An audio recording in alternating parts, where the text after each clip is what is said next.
Moral remaja atau pelajar Indonesia kian kritis. Salah satunya adalah adanya ribuan pelajar SMP dan SMA di Jawa Timur yang meminta dispensasi menikah akibat sudah hamil duluan sebelum menikah. Banyaknya kehamilan di luar nikah di kalangan pelajar juga terjadi di banyak kota. Totalnya mencapai ribuan. Jogja, Tangerang Selatan, dan Madiun adalah di antara kota-kota yang angka kehamilan remaja dan pelajarnya paling tinggi.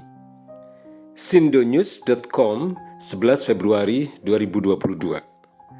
Tingginya angka kehamilan pelajar di luar nikah di Indonesia tentu seiring dengan masifnya aktivitas seks bebas atau perzinahan di kalangan mereka.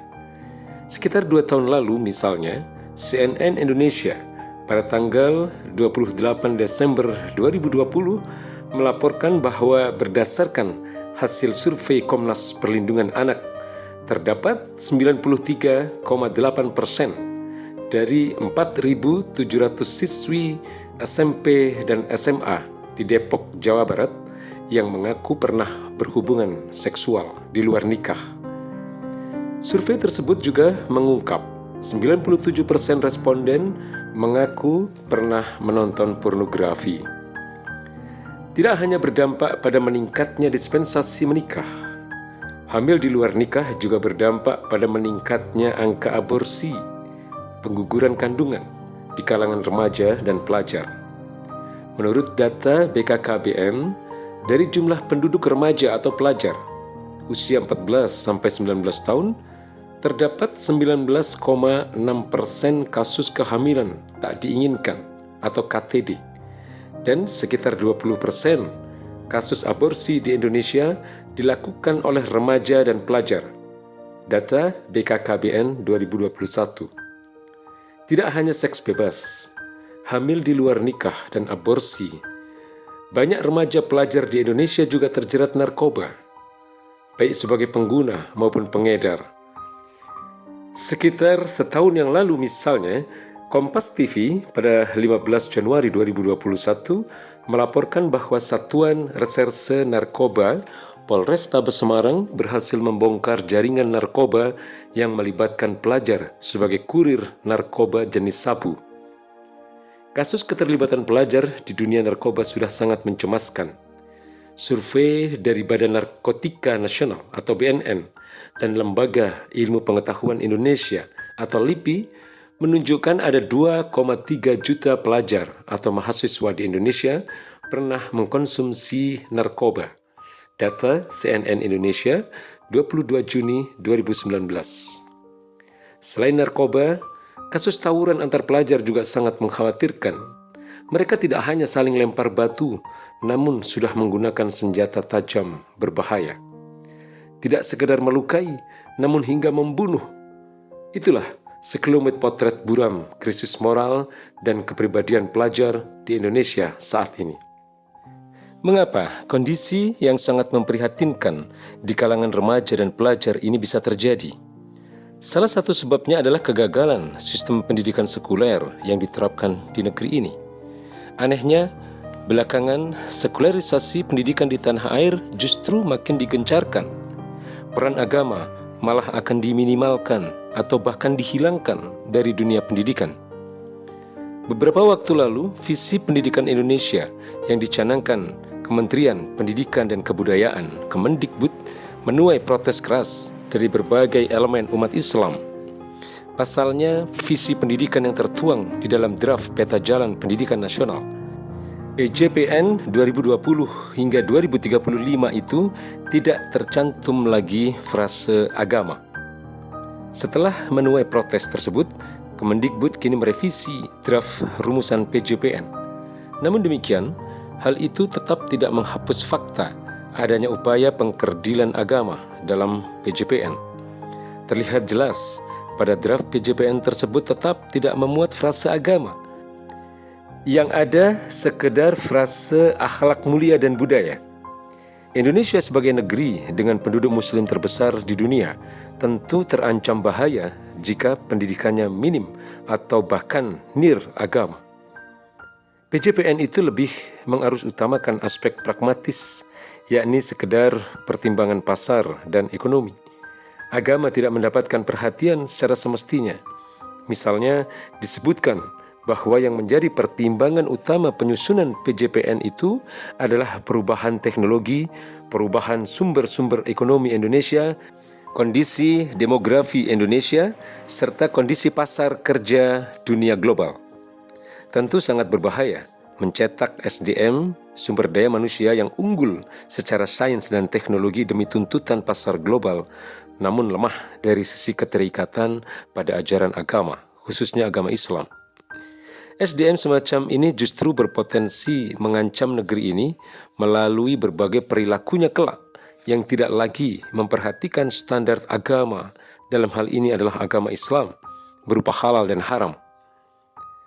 Sebagaimana diketahui, dalam sistem pendidikan sekuler sebagaimana saat ini, peran agama Islam sangat dikerdilkan, bahkan disingkirkan. Akibatnya sangat fatal.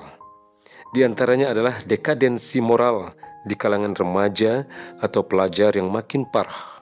Sebab para remaja atau pelajar tersebut tidak dibekali dengan bekal pendidikan agama yang cukup.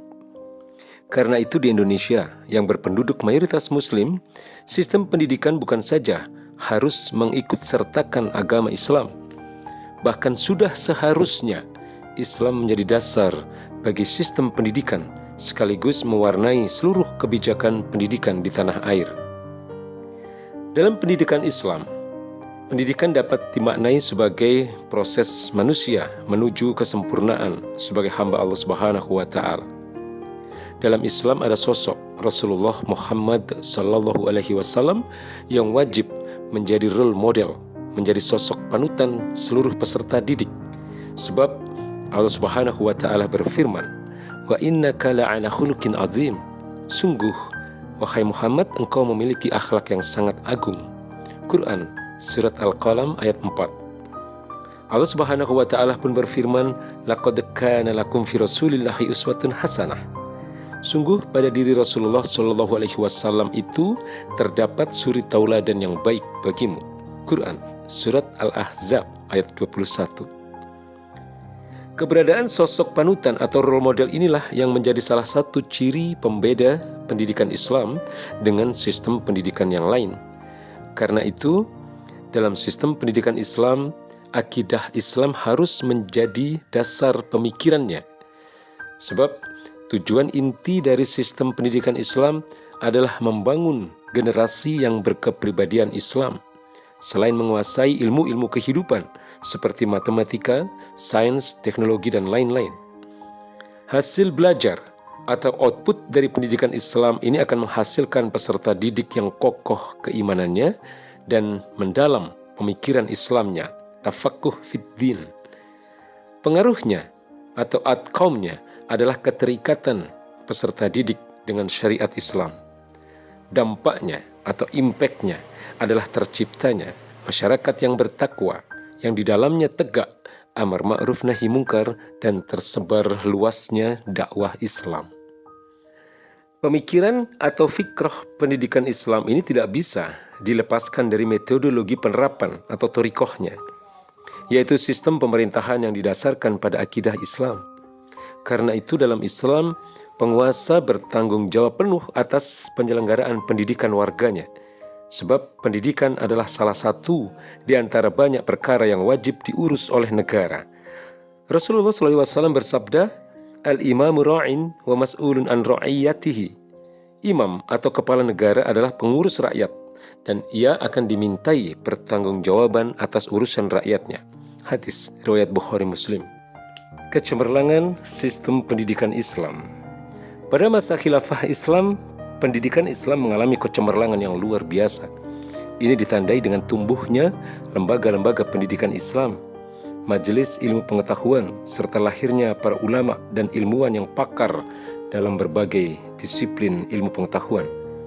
Beberapa lembaga pendidikan Islam kala itu antara lain Nizamiyah pada tahun 1067 hingga 1401 di Baghdad, Al-Azhar sejak tahun 975 Masehi hingga sekarang di Mesir, Al-Qarawiyyin 859 Masehi hingga sekarang di Fez, Maroko, dan Sankore 989 Masehi hingga sekarang di Timbuktu, Mali, Afrika.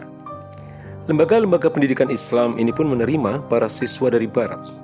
Paus Sylvester II sempat menimba ilmu di Universitas Al-Qarawiyyin. Literasi warga negara khilafah saat itu pun lebih tinggi daripada Eropa. Perpustakaan umum Cordova di Andalusia misalnya memiliki lebih dari 400.000 buku. Ini termasuk jumlah yang luar biasa untuk ukuran zaman itu.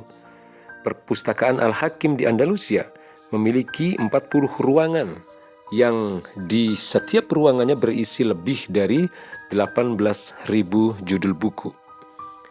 Perpustakaan Darul Hikmah di Mesir mengoleksi sekitar 2 juta judul buku. Perpustakaan Umum Tripoli di Syam mengoleksi lebih dari 3 juta judul buku. Perpustakaan semacam itu tersebar luas di berbagai wilayah negara khilafah.